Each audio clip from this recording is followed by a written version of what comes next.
Hello and welcome to another episode of the Principal Liner Notes podcast. There's nothing wrong with your screen. There aren't two Adams or two Seans, but there are two bald guys, you know, who happen to be in school leadership. So do not adjust your screen, but I am so grateful and just happy to have my amigo here, Adam. Welcome. Adam, as you know, is a prolific author. You probably have read Kids Deserve It. You've probably subscribed to his infinite podcast, The School District. You may have even had him serve as a keynote speaker. But either way, when it comes down to it, Adam is a bro. Adam is the real deal. He is the GOAT, and I'm grateful to have you here on the podcast, Adam.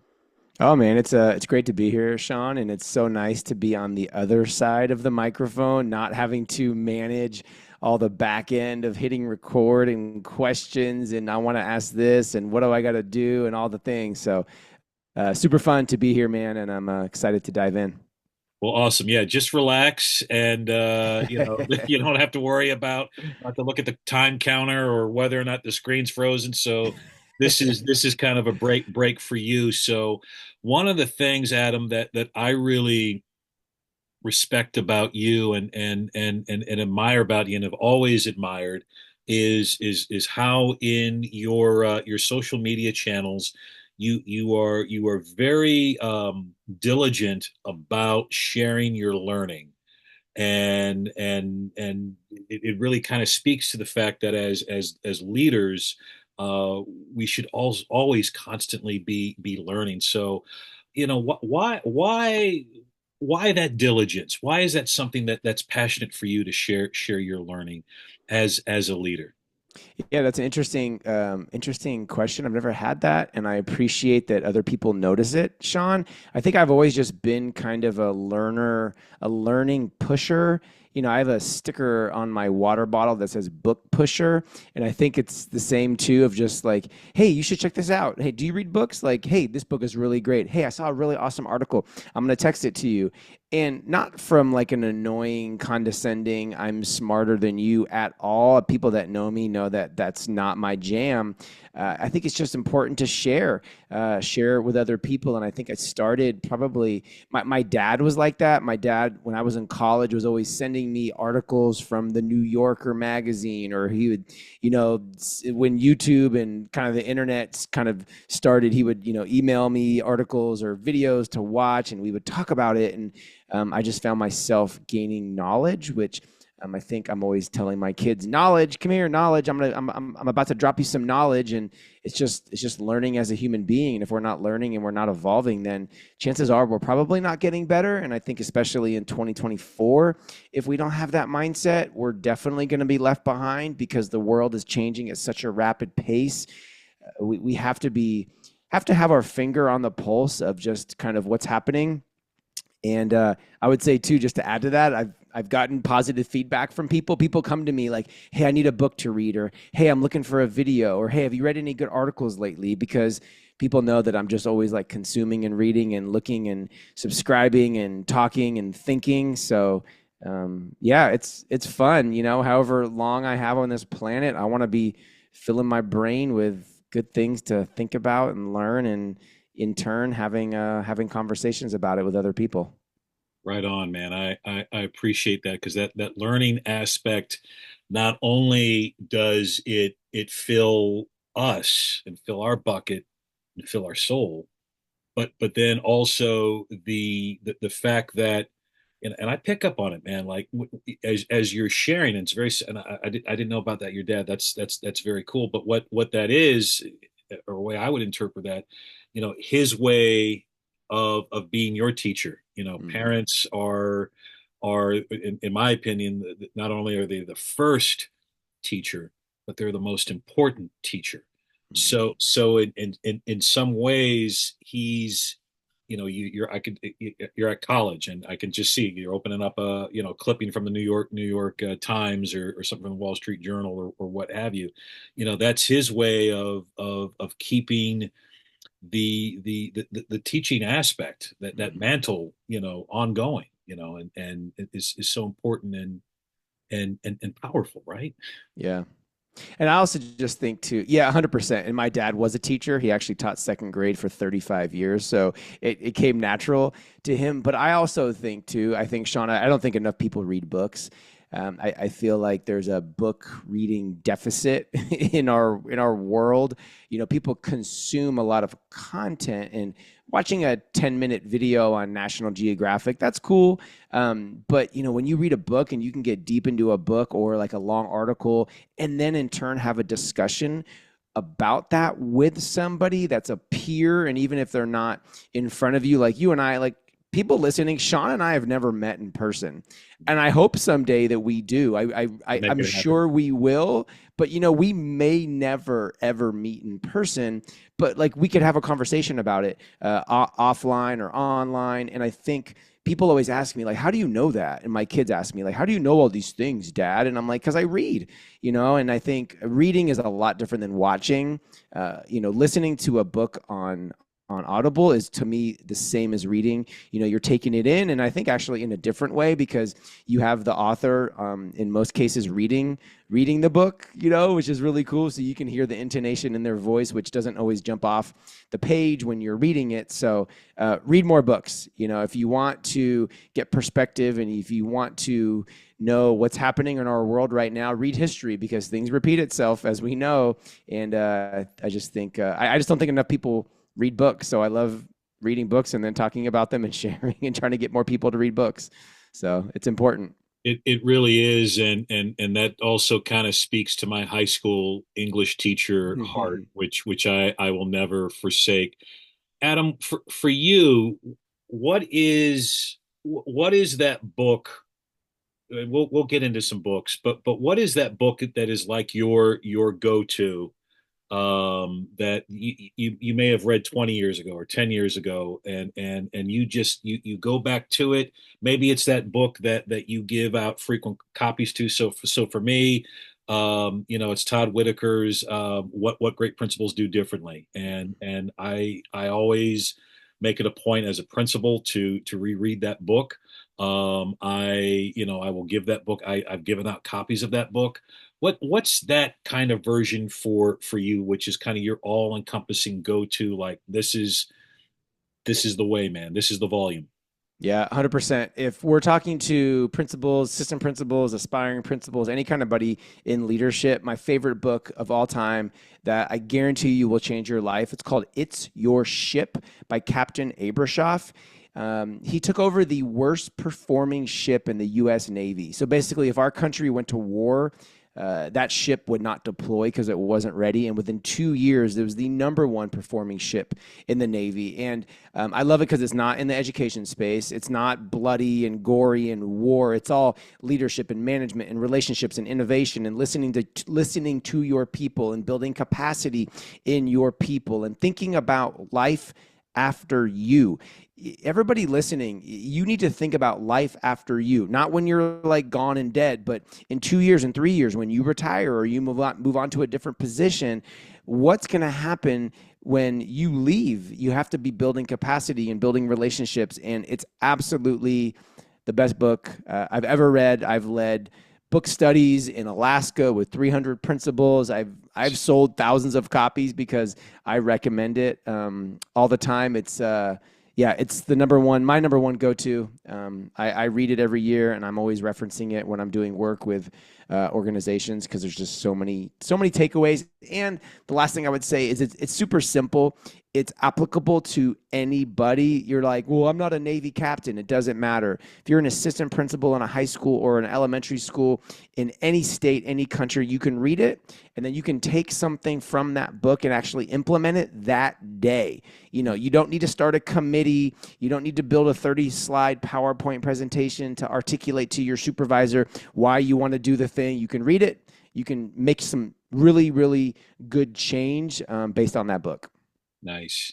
So for that aspiring principal, or that current principal or current AP that's saying, "Hey, Adam, that's great, but my superintendent has assigned to us a book study on, and not to knock PLCs or anything, but I've got to read this book on assessment, or I've got to read this book on PLCs. I don't have time, you know. What do you say to that leader that is kind of juggling, or having to learn a new initiative, or learn a new trade, or they're just doing, you've been in the gig, you know, I Hmm. got to hire 5 people by August 1st. Yep. Yeah, I would say, yeah, I've been there. I get it, and I would say you have time for what you make time for. And you know, one of my books, it's called "Run Like a Pirate." It's a book about running, but it's not about running. And there's a chapter in there, all the things that I don't do, so I can do what I want to do. And if you, I would just say, if you're watching 3 hours of Netflix shows a week, that's up to you. But if you want to get better at your school as a leader, read for 10 minutes a night, or 10 minutes in the morning. I wake up super early. I'm up at 4:30 in the morning, and I make coffee, and then I read, and then I check in with the world, and I read some more, and all before my wife and my kids have woken up. Just say, I'm going to read for 5-10 minutes today. I'm going to get through half a chapter. I'm going to see how this applies to what I'm doing right now. And not to get anybody in trouble, if you are told to read a book about PLCs or whatever, just being general here, sometimes some of those books, just do it good enough. Mm. Like a C is passing, and I'm not saying don't do your best, but if you're like, okay, I got what I needed to, you don't need to try to get an A+ in reading that book if you have to hire 5 people, or if school starts in 3 days and you have to change all of your class assignments around for your third grade teachers because somebody left, or students, or IEPs, or whatever. You have to constantly reprioritize what is most important. And I think, especially new leaders, but all leaders, I think you have to ask yourself this simple question: should I be doing this right now to this degree that I'm doing it? Because so many people get so stuck on decorating their office. Nobody cares what your office looks like.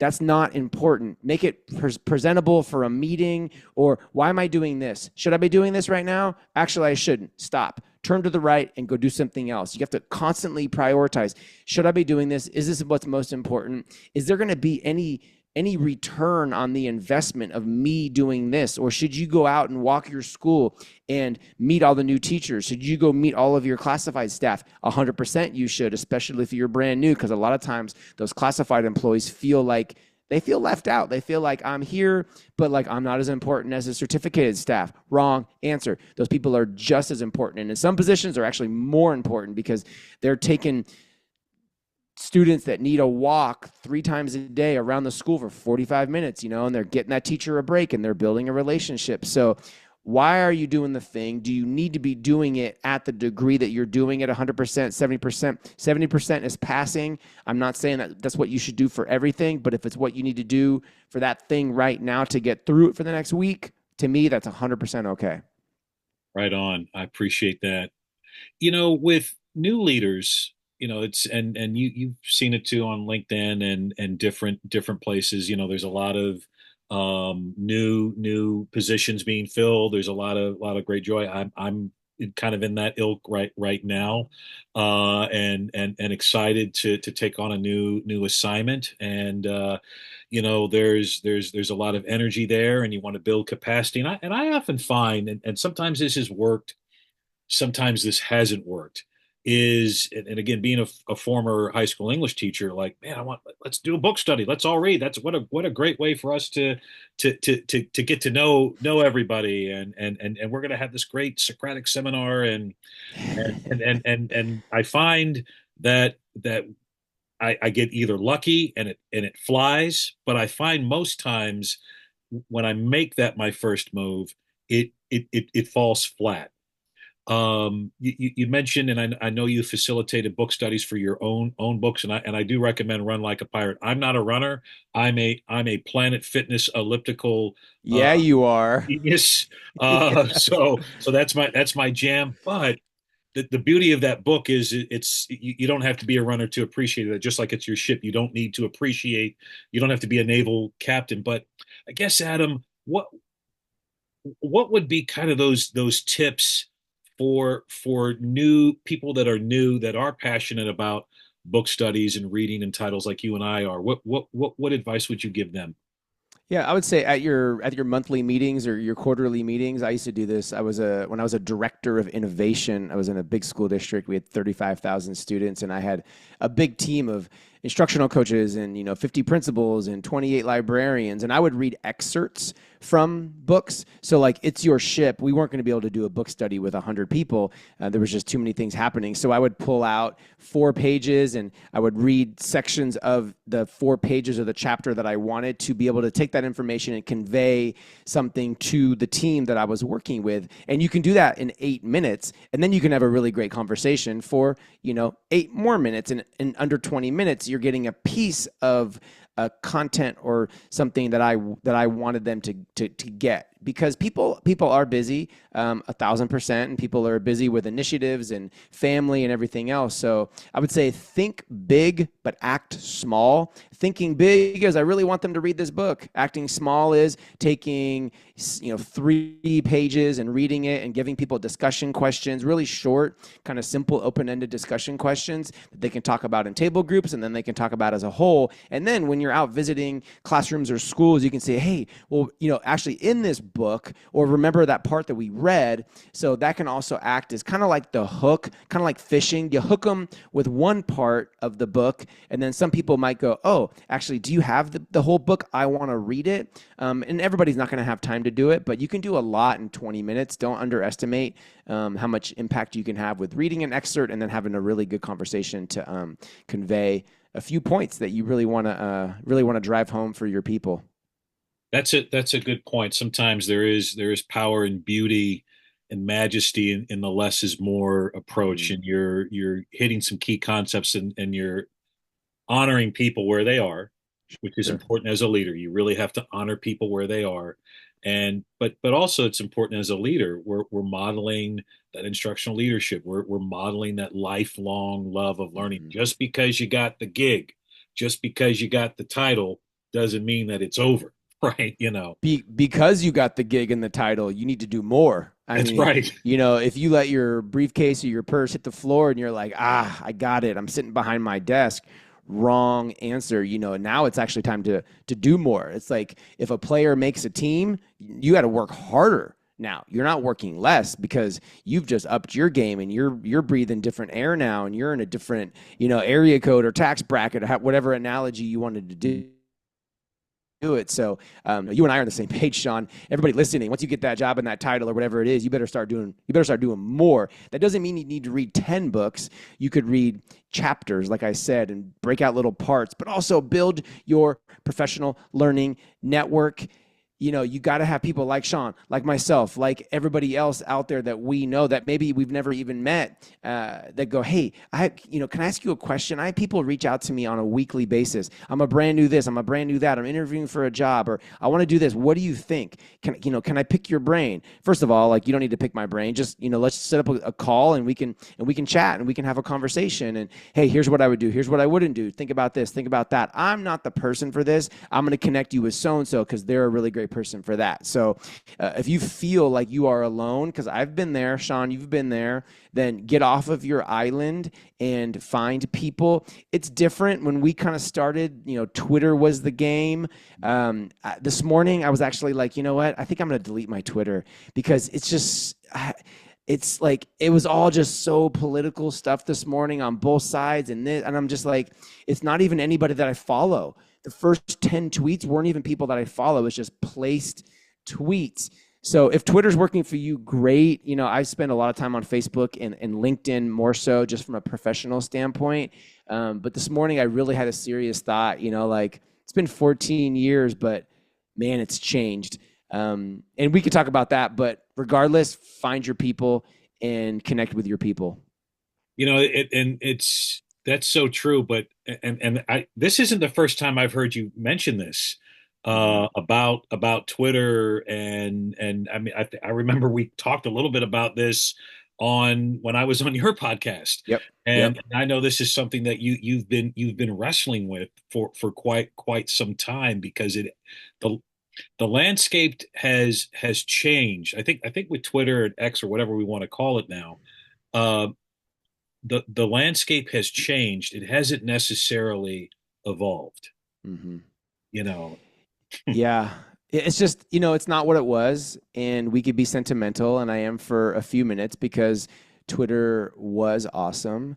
And it's just changed, and that happens. And thankfully, there's other platforms out there like LinkedIn and Instagram and Facebook. And also, too, I feel like all of these platforms, it's kind of like Match.com. I don't even know if Match.com is around anymore because I've been married for 15 years, but it's kind of like Match.com. It's like where you go find people, like, Sean, you and I connect on Match.com, but then we take our professional relationship to email, to texting, to having a phone call. And that's so much better anyways, because you're just going deeper with that person. Sean, you and I have that type of relationship where, like, hey, dude, I need a book, or hey, what do you think, or this or that. Hey, do you know somebody, or hey, do you mind sharing this? And that doesn't happen on Match.com. That's where you meet those people Yeah. that have similar interests, and then you take the relationship to a more personal place, which I think is better anyway. Or like in a small group, like, hey, we're gonna start a text group with like these 10 people that are really awesome, and we're gonna text, and we're gonna, like, hey, book recommendations, or whatever that might be. No, and I will attest to what you shared about being that thought partner and that coach because I've heard I have it on authority, Adam, and I've heard this from several mutual friends of mine of your generosity with your time and your expertise. And I'll put all of your socials and website stuff in the show notes. But Adam, he lives and breathes that. So and it's rare. He's rare. There's not everybody does that. Adam is, and again, I have this on authority. I've heard this from several people where you have had an impact and you've shared this idea or you've connected that person to someone else and it's rare in the space. So you're definitely a gem. And speaking of generosity, Adam, um, I noticed you've done this too, because I do follow you on LinkedIn, and the whole sticky note and then the wisdom post that you do. Now I'm going to add, is that in your own hand, or is that an AI thing, or No, that's my hand. So you're the first person that's asked me about that, and I'm so glad you've asked me. So actually, I started doing that for my kids. So I have an 11 and a 13-year-old, and I just wanted to start giving them, like, my thoughts and my atomisms and my knowledge. So that is my hand. That is my. I write them on a post-it note. I just keep them in our home office, which I'm sitting in right now, and they have a big, big mirror.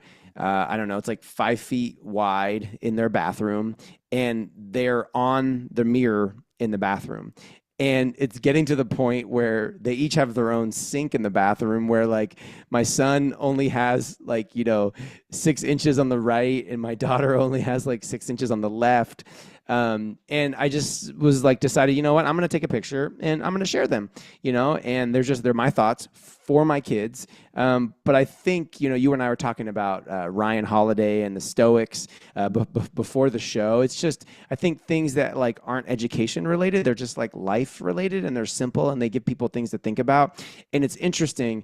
My daughter was in Colombia for 2 weeks doing like a language exchange. So she wasn't home. So I didn't do as many post-it notes. And my son, who was still home, he, like, I didn't do one for like 4 days. And he's like, Dad, you need to do another post-it note. I'm like, oh. So, like, kids are watching, people are listening, and I don't do one every day. Still, I do like every other day as a thought that I want them to think about, that I think will hopefully have a impact in their life as a human, as a friend, as a son, as a daughter, as a brother, as a sister, just somebody on this planet. So yeah, no AI. I'm actually not into AI. I don't do anything with the AI. I'm actually really interested to see what's going to happen with AI because I think it is so way overhyped. Like I may be wrong, and this may be like the Blockbuster moment where like Blockbuster thinks that they're never going to go out of business, but I think that AI is in our it has been in our lives, it will be in our lives, but I feel like it's so overhyped. That was a sidebar that I just wanted to talk about because I feel like AI has just gone crazy everywhere, and I don't even know anybody that's really using AI like totally in the classroom. So I don't know. There you go. Yeah, no, I appreciate that. I mean, again, this is you're kind of like that standard bearer. So, like, a year ago, you were like, Twitter. I don't know, y'all, and there's nothing wrong with being having a healthy dissent because I think we're at a critical crossroads Mm, with it. It is ubiquitous. It's always been around in some way, shape, or form. sure. I think it's incumbent upon and I've been blogging about this lately about how as leaders we have to kind of figure out how we're going to respond, because if Mm, it's not AI, it will be something else. And mm, whatever that something else is, it's important that we've got some agility and insight and then a little bit of service and support for teachers. I mean, Blockbuster, I was with you, man.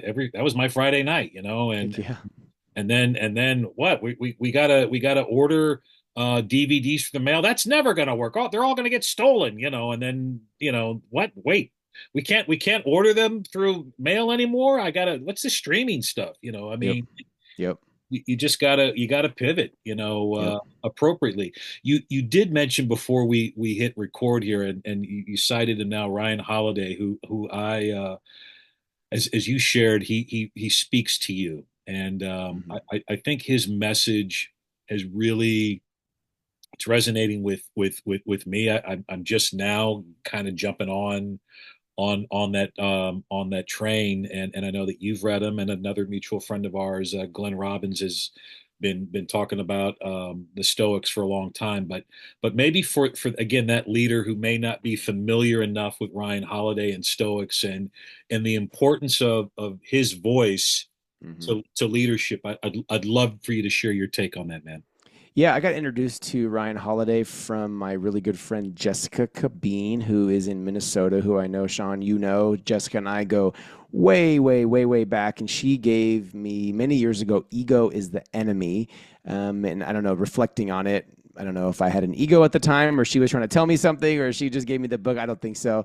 And I really, I didn't read it right away. It just kind of sat on my nightstand. And then I did.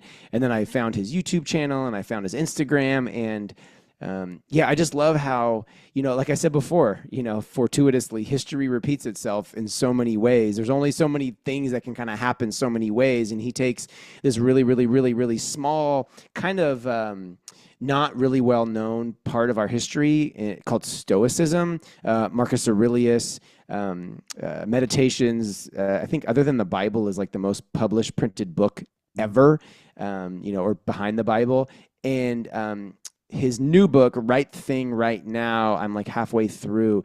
He takes parts of history and then he molds them with stoicism and then molds them into how you can act and you can handle yourself right now as a human being whenever you're reading the book. And I love it because you can read a chapter and that's it. And you can read a chapter and be like, oh, I understood what this is about. It's not this.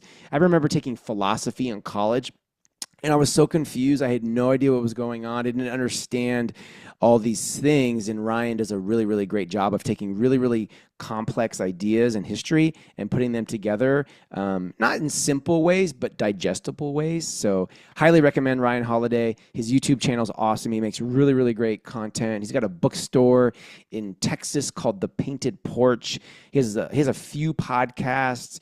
He has a daily newsletter. If you're a parent, it's called The Daily Dad. It's really, really great. It's called The Daily Dad. It's for moms too. I'm always sending my wife, forwarding her the daily emails, ones that I think that she would respond to. So he is a content machine. So you can really, really easy, digestible things that are hopefully going to make you a better human being. So that's what I love about Ryan. Yeah, well stated. Yeah, his latest right thing right now is on my to be read pile. I'm currently just savoring the obstacle is the way, and I'm doing the daily Stoic journal, Oh, um, good. and I'm reading it, each of those each day, and then I'm just journaling about it, and that kind of reflection. That's a good word for it, Adam. Digestible, even though it's these kind of large philosophic truths. Don't let the word Stoicism or philosophy be a barrier, because Ryan does put it in a way. I mean, and even the translation of Mhm. Marcus Aurelius, it's pretty straight up, very very much akin to your Post-it notes. And I'm gonna ask you this question, and then I have a request. Okay. I know that you are prolific and in terms of your writing, and several best-selling books and what have you. Do you have anything in the works right now? Yeah. No, I mean not officially. I've been thinking about another book for a while, and I just feel like if you're thinking and it's not like really biting you, then don't go through the process, because as you know, writing a book is super fun, but it's a process. I really want to write a book like just strictly about leadership and how to lead better.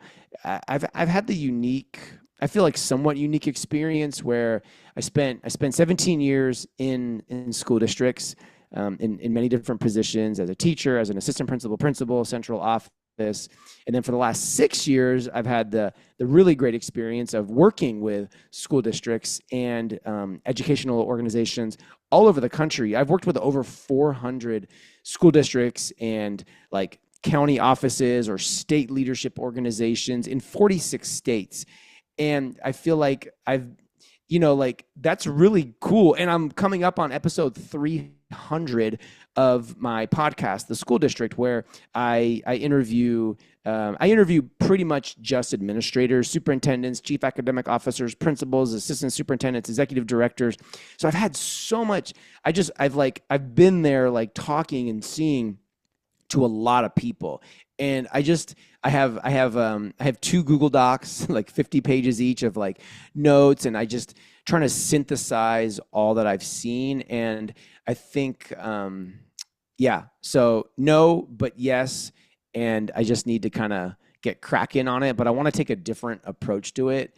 And I've been whirling that around in my head. So maybe soon. Maybe soon. I'm about to be living on airplanes for the next 2 months because my summer is really busy, and I find that writing on planes is actually really great because I just don't buy the Wi-Fi and I don't log on to my Delta Sky Miles, and I can just sit there and write without any distractions. So maybe come 2025, something more serious will be there. But I also want to do a children's book. I, as a principal, I loved reading children's books, like loved it. And it's an interesting market. So that's like the hard part. But I have a couple children's books in my head. So you know what? I'm 44. I'm young. I feel like I'm 19, Sean.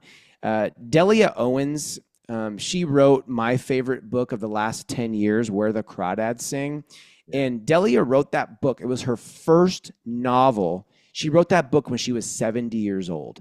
So Hmm. if you're out there right now and you're listening, you're like, well, I'm too young, I'm too old, I'm close to retirement. Oh, I'm super rural.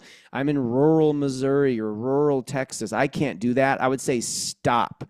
Her publisher, the first year it came out, they printed 28,000 copies, which may sound like a lot, but it's actually not. Hardback, major publisher. The first year that book came out, Where the Crawdads Sing, they sold 3 million copies. To date, they've sold over 15 million and a major motion picture. And she was 70 years old. So I just tell people, you're never out of the game. You're never out of the fight. Your idea is not too small. You're not too old. You're not too whatever. Stop. Start doing it. Start doing the thing right now. Think big, act small. To go back to the Post-it notes for a minute, if you think big and you act big, that's a big old whiteboard in a conference room somewhere with 10 different color expo markers, and you're going to have too many ideas. Take my Post-it notes and write down the first chapter idea on a Post-it note. And then another Post-it note is the second chapter idea. Or just take one Post-it note for the overall theme of the book or the project, because that forces you to think but act small in some little way. Most things never get done because they're too complicated, or people just don't get started. So Mm. simplify it and just start and build that momentum. It's like an avalanche. It starts with one snowflake and then it builds momentum really quickly. So just boosh, start small and see where it takes you. That is what I call on this podcast a rewindable moment. So NPR has their driveway moments. Friends who are listening, what Adam just shared, that not only applies to writing a book or creating a masterpiece. That's like with any endeavor, and that wow, we're going to dip that puppy in bronze and mount it someplace because that was just a great moment. I'm glad to hear that you still got the wheels turning for books, and I definitely would say the world needs, Adam, a leadership book that I think would be powerful. But I also heard just in the course of our conversation the idea for another book. And now hear me out. I'm going to make the pitch here, and maybe you'll do this when you're 70. But I think there's something to be said about the a connection between the wisdom your father shared with you Mm-hmm. in those articles and those videos, which I think that's a very powerful story, and then what you're doing now with your Mm-hmm. own kids. I'm getting little chills just kind of saying this, and I just see maybe maybe not now, but and all three of my children are adults, and that day will come when you're going to be packing up them for college or whatever path, and when that happens, man, and you need a shoulder to cry on, dad to dad, I'll be there with you. But that might be something Mm-hmm. to kind of help you through that. I just think it's so compelling, and I don't even know if you've made this connection, but with your how we started this conversation, your father sharing lessons and wisdoms, and he, was a teacher. You are a teacher, and Mm-hmm. and then here you are sharing just these beautiful gems, not only with your kids, but then you're inviting us. I didn't know that.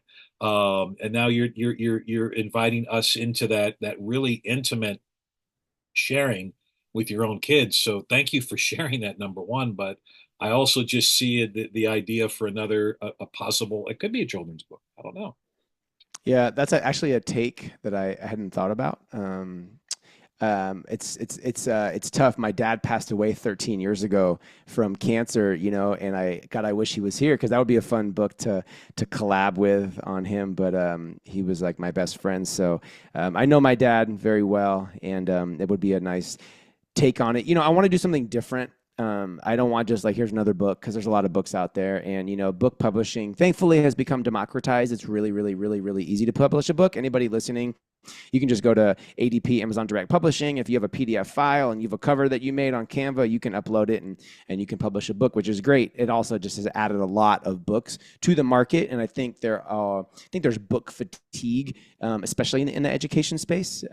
It can be at times. So if anybody's listening and you want to write a book, I always tell people this: stop thinking about writing a book. Just get your message out there. I mean, I blogged for years and years and years and years and years until my first book, Kids Deserve It, came out.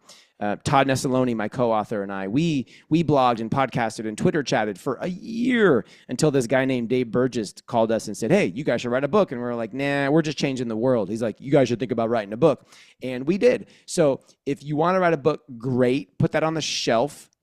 Just change the world. Put your message out there in a blog post, in a podcast, in LinkedIn posts, whatever. Tell your neighbors, start a newsletter. There's so many different ways to do it for free, because you build your ecosystem, you're building your crew and your people. So when your book does come out, people go, it's about time, because you've already kind of like, they can smell the barbecue. They're like, I'm getting hungry. But if they can't smell it, you're like, here's the food. They're like, oh, I already ate. They Mm. didn't know that you were cooking. So make sure people know that you're cooking up something good. Right on. I like that analogy, my friend. And it's around lunchtime your way on the West Coast. Um, folks, Adam, if folks want to follow you, I know I'll put all this in the show notes, but if you could just maybe share a little bit of the Adam Welcome microcosm universe. Yeah, I'm Mr. Adam Welcome on all social medias. It's also my website, mradamwelcome.com. If you're listening, you can email me, adamwelcome@gmail.com. I'm kind of all over the place. I wanted to recommend one other book. I feel like it's really important, Sean, to read books and recommend books that are that are different than maybe what your experience has been. And I think especially in education, Finding Me by Viola Davis, that book absolutely it blew my mind because her upbringing and her life was just completely different than mine. And as I was reading this, I just kept going, "Oh my gosh. Oh my gosh." But then also just reminding myself, I'm so glad that I picked up this book to read it, because her childhood and her experiences were just completely opposite than mine. And that happens in our world. And if you don't know about other people, it's just hard to maybe build a relationship and build a connection and build empathy, especially if you're on the same team and you don't know what maybe somebody else has gone through. And obviously, she's a very famous and successful actress. But gosh, that road getting there, Finding Me by Viola Davis. It was an Oprah recommended book many years ago, and I read this book a few years ago, and I keep thinking about it because I'm just so glad that I read it. But I'm also always looking for books from people and authors that just had different experiences than me. Because if we're just reading and talking in echo chambers, we're not gonna broaden our brain, which I think is a mistake. Oh man, yeah, that's one of my favorite actresses, and that is I've not read that book, but we'll definitely. I'm just I got this like ever growing to be read pile, so I definitely will add that. But point well taken and shared that it is important sometimes to disrupt your own reading silo, or just disrupt your silo in general, and see and connect with other stories and find that common ground, but then also learn something from that. So Adam, welcome. I am just energized and just uplifted by this conversation, and I know that others who are listening are as well. I appreciate you. I know you carved out a little bit of time because you're getting ready to go on the road and speak with many districts and schools across the country. So safe travels to you. But again, just much gratitude for stopping in. Yeah, no, oh my gosh, 100%, Sean, for having me, and hopefully one of these days we can meet in person. I just want to say one more thing to everybody: if you have people that you're working with, or that you know, or that are on social media, and they're hating, and they have professional jealousy, don't listen to the haters, and don't listen to the naysayers, because they're going to be frumpy and they're going to be grumpy, and you find people that believe in what you're doing and that believe in you, and you just keep pushing forward. Keep a smile on your face. It's a great day to be alive. So keep doing the work. It is, man. That's actually a good segue to my typical sign off, man. And and again, that message comes from Adam's heart to yours who are listening, and this one comes from me as well. Don't forget to share with the world your dreams, your ideas, your insights, because they help make the world a better place, and the world needs you. So this is Sean Gaylord with my pal and thought partner and friend. Adam, welcome. Thank you so much for tuning in. This is the Principal Liner Notes podcast. Look forward to catching you on the flip side.